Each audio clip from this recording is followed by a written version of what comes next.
আপনার বাসা কোথায় এখানে? বেড়া বেড়া। ও, ছেলে মেয়ে কয়জন? 5 জন। 5 জন ছেলে মেয়ে? 3 মেয়ে 2 ছেলে। 3 মেয়ে 2 ছেলে। ও, তো তারা মানে কি পড়ালেখা করাইছেন কিছু? এরা নেহাপড়া করে বিয়ে শাদী দিয়েছিলাম, মারা গেছে এই। মেয়ে মারা গেছে? কয় মেয়ে? এক মেয়ে, বড় মেয়ে? হ্যাঁ হ্যাঁ, বড় মেয়ে মারা গেছে, আর বাকি 2 মেয়ে? এরা ছোট, এরা নেহাপড়া করতেছে। একটা লেখাপড়া করে, একটা ছোট। আর ছেলেরা? ছেলেও মাদ্রাসা দিছি। মাদ্রাসায় দিয়েছেন দোনো ছেলে? হ্যাঁ, বয়স কীরকম? এটা 15, এটা 6। 15 এবং 6। আর ছেলেই ছোট? হ্যাঁ, ও, এটা 15 বছর। আচ্ছা। তো আমি তো দেখলাম আপনি আসলে এই জঙ্গল থেকে খুব রিস্কের মধ্যে থেকে আসলে আপনি শাক তুলে নিচ্ছেন। এইটাই কি সারাদিনের কর্ম আপনার? এটা আমি 12 মাসে এই ব্যবসায়। 12 মাসে এই ব্যবসায়? এই ব্যবসায় ও, তো কীরকম আয় হয় আপনার? আমি মনে করি যে আল্লাহ যাক, ডাল ভাত খাওয়াই দেয় বিচ্ছা এই। ডাইল ভাত খাওয়ায় আর কি। কিন্তু বর্তমানে তো শাকের দাম অনেক বেশি, তো ডাইল ভাত খায় কেন? গোছ খেতে পারেন না? গোছ কিনতে পারেন না? এই ব্যবসাগুলা কি করুন দেখুন। দৈনিক কি 1000 টাকা ইনকাম করতে পারেন? হ্যাঁ, 1000-1500 টাকা ইনকাম হয়। 1000-1500 টাকা ইনকাম হয়। তো সেক্ষেত্রে পরিবারে মানে 5 জন সন্তান, আর এক্ষেত্রে আপনি আর আপনার স্ত্রী, মোট 7 জন। 7 জন। এছাড়া আরও কোনো সদস্য আছে? না, আচ্ছা, তাদেরকে নিয়ে মোটামুটি এইভাবেই চলতে পারতেছেন? এইভাবে চলতে চলে। তো এখানে কি স্থায়ী কোনো বাড়িঘর আছে নাকি না, এমনি? আমার দেশের বাড়ি শেরপুর। শেরপুর। আচ্ছা, আমি ভাড়া থাকি। এনে ভাড়া থাকেন। তো আপনার শৈশবটা কীরকমভাবে কাটছে? শৈশব বাবার সাথে যখন ছিলেন ছোটোবেলায় শেরপুরে, তখন কীরকম লেখাপড়া কিছু করতে পারছিলেন? না, তখন তো লেখাপড়া করার কোনো ছোটবেলা মা সুযোগ মারা নেই। গেছে বুঝলি না। ছোটোবেলায় আপনার আম্মা মারা গেছে? 4 ভাই ছিয়া, মা মারা গেছে। ও, আচ্ছা আচ্ছা। তো আপনার বেড়ে ওঠা কীভাবে? আপনার আব্বা কি আপনাদেরকে একা দেখশন করতে পারছেন? আত্মীয় স্বজন যারা ছিল না, তারা? আমার বাসি কষ্ট করছে, এবার কোনো কষ্ট করতো না। ও, আচ্ছা আচ্ছা। আপনাদের জন্য অনেক কষ্ট করছে? খুব কষ্ট করছে। ও, আচ্ছা আচ্ছা।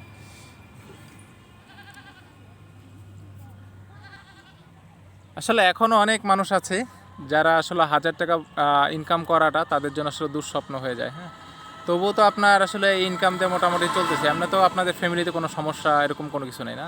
না, আহ, আল্লাহ দিলে ভালো। তো আল্লাহ তালাই চলাইতেছে। ভালোই তো। নাকি চলা খুব আল্লাহ বয়সের সাথে এখন কীরকম করতেছেন আপনি? মানে আপনি এই কাজটা কি বেশি পরিশ্রম হয়ে যাচ্ছে এরকম কি মনে হয়? অনেক কষ্ট হবো আল্লাহ, মনে করুন আগের না হালা হালা ইয়ে আছে নাকি। মানে দিন যত যাইবো তত আপনার কষ্ট আস্তে আস্তে বারবার, শরীর তো আর ওই জিনিসটা করতে চাইবো না, কষ্টের কাজগুলো করতে চায় না। মনে দুজন হুম। খাটি। তো এই আপনার তো মোটামুটি ভালো একটা ইনকাম আমি দেখলাম। যদি আপনি 1500 টাকা দৈনিক থাকে, যদি কষ্ট করে একটা বছর আপনি করতে পারেন, তো আপনার ভালো টাকা ইনকাম। তো এখানে কিছু টাকা জমায়া পরবর্তীতে একটা দোকান করার কি ইচ্ছা কখনো জাগে নাই? মনে করুন ঢাকা বাইরে 5টা কিনা বুঝুন না, 7 জন মানুষ যারা ফেরি মেরে খাওয়া, ঘর ভাড়া, আচ্ছা। কাপড় চোপড়, হুম। খুব চলা করিনি। আর একটু সবসময় সমান পাগে তো চলতো। আগে 5 দিন বই থেকে জায়গায় আইছি। ও, 5 দিন বৈশা থেকে আজকে আইছেন? জঙ্গল কোন নামন যায় না, বিল টিল ঘুরে যে নিমতলাতে ঘুরে এলাম। আচ্ছা আচ্ছা। নিমতলা তাই বাসাতে ভাত খাই যে ফিরে এই জায়গায় আইলাম। আচ্ছা, তো এই 5 দিন কি করলেন? 5 দিন যে বৈশা ছিলেন একেবারেই বেকার ছিলেন? এক বেকারি। অন্য কিছু করার চেষ্টা করেননি? এই সামনে কদিন লকডাউন আর মারি দিল। লকডাউনে মাইর দিছে? লকডাউনে আপনার কি সমস্যা? রাস্তাঘাটে ডর না। রাস্তাঘাটের ডর তো, এলাকার মানুষ তো অনেকেই এই শাকগুলো আসলে খোঁজে যে এটা আপনার অর্গানিক, যে আপনার এই যে কচু শাক, হ্যাঁ, তারপরে শাপলা, আপনার হইলো পাঁচমিশালি যে শাকটা, তো এই ধরনের শাক যদি আপনি মানুষের কাছে নিয়ে যান, তো সেক্ষেত্রে তো তারা খুব আগ্রহ সহকারে নেয়। বিশেষ করে আমরাও তো নেই দেখি। এখন কিন্তু শাকের চাহিদা অনেক বেশি, কারণ আগে তো যারা গ্রামে থাকতো তারা কিন্তু শাক ক্রয় করতো না, তারা নিজের বাড়ির উঠানের আশেপাশ থেকে কিন্তু তারা ওইটা উঠাই নিয়ে খাইতো, বা ক্ষেত থাকতো ক্ষেত থেকে উঠাই নিয়ে খাইতো। আর এখন হ্যাঁ, সব বিল ভরে গেছে। আর এখন অধিকাংশ একটা এলাকা অনেক মানুষ থাকে, যার কারণে আসলে মানুষ এখন শৌখিন হয়ে গেছে। সবাই তো আমরা ফ্ল্যাটে থাকি, তো সেই হিসাবে মনে করেন ওই ফ্ল্যাটে থেকে তারা কেউ শাক তুলতে আসলে খুব একটা স্বাচ্ছন্দ্য বোধ করে না। শখের বিষয় 2-1 দিন, কিন্তু অধিকাংশ সময় কিন্তু শাক আসলে কিনে খাওয়া হয়, তাই না? কিন্তু ভালো শাক অনেকেই খোঁজে। আগে শাক পাতা কোনো অভাব আছে না, মানে এই যে বসুন্ধারের বালু ভরে না, হুম। সব আবাদ ভরে আমার ঢাকা বাড়ি খাওয়া শিখা। আচ্ছা। যার বাড়ি পিছে ও কাটবার দেয় না, হ্যাঁ। আমরা খাই এই খাওয়া শিখে যায়। আঙ্গুর খুব জ্বালা হয়েছে হ্যাঁ মানুষ। হ্যাঁ, এখন দেখা যায় এলাকা থেকে মানে কেউ যদি শাক তুলতেও নামে কারো খেতে, তাহলে সেক্ষেত্রে কিন্তু তারা কিন্তু বাধা দেয়, হ্যাঁ, যে শাক তোলা যাবে না এগুলো। টাকা পাঠাই, হ্যাঁ, টাকা বাড়ি করে। আচ্ছা আচ্ছা। হ্যাঁ, এটা তো সত্যি। তবুও বলা যায়, যদি আপনি আসলে হয়তো যে বললেন যে আপনি 5 দিন মানে এই ছিলেন, বসেছিলেন, যদি 5 দিন আপনি বসে না থেকে যদি দৈনিক কষ্ট করে যদি আপনি 5 দিন ইনকাম করতেন তাহলে 1000 করে আসলো কিন্তু আপনার 5,000 টাকা আসতো, তাই না? 5,000 টাকা আসলে আপনার ওই সপ্তাহে 2,000 টাকা যদি খরচ করতেন বা 2,000 টাকা জমাইতেন, তো এইভাবে করে জমানো আমার মনে হয় কিছু জমাইছে।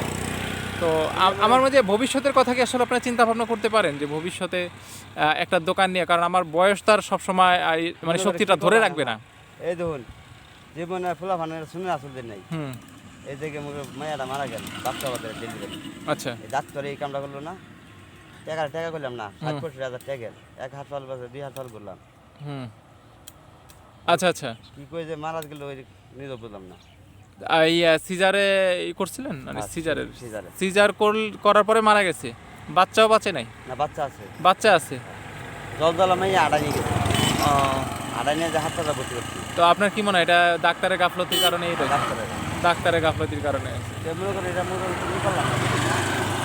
আমার মাইয়াটা যে আমাকে কোনো আমি দাবি করি হ্যাঁ। যে মাইয়াটা নিয়ে কাটা ছিঁড়া ফাড়া ছিঁড়া করে ডাক্তারের ই করলে আমরা গরিব মানুষ ডাক্তাররা কিছু করা পারতাম না। হুম। মানে ওই হিসাবে বিষয়টাকে মাইনে নিছেন ভাগ্যের উপরে। হ্যাঁ টাকা আমার মাইয়া গেছে গেছে আল্লাহ। আসলে দেশে এই ধরনের দুর্নীতি অনেকেই ঘটতেছে, যারা আসলে একেবারেই কি বলে দক্ষতা অর্জন না করেই তারা বিভিন্ন চাকরি করতেছে।